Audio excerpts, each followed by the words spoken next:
Hi ළමයි කොහොමද? චුට්ටක් නැවතිලා මේ වීඩියෝ එක බලලම යමුද?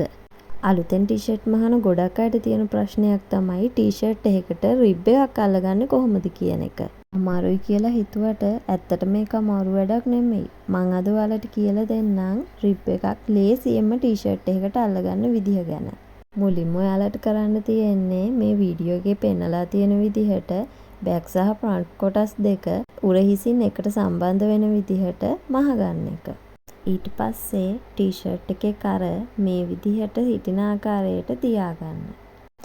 ඉන්පසු අඟල් දෙකක් පමණ පළලට කපාගත් රිබ් කොටසක් ගෙන ටී-ෂර්ට් එකේ කරේ එක් කොනක සිට අනිත් කොන දක්වා මේ වීඩියෝ එකේ පෙනෙන ආකාරයටම තියාගෙන කරේ ප්‍රමාණයට වඩා අඟලක් අඩුවෙන් රිබ් කොටස කපා ගන්න.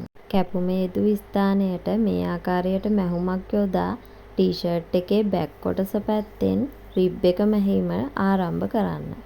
ඉන්පසු දෙකට නැවූ රිබ් කොටස ටී-ෂර්ට් එකේ කරහි ප්‍රමාණයට ඇද ගනිමින් මේ වීඩියෝ එකේ පෙනෙන ආකාරයටම කර වටේම ඕවලොක් කරගන්න.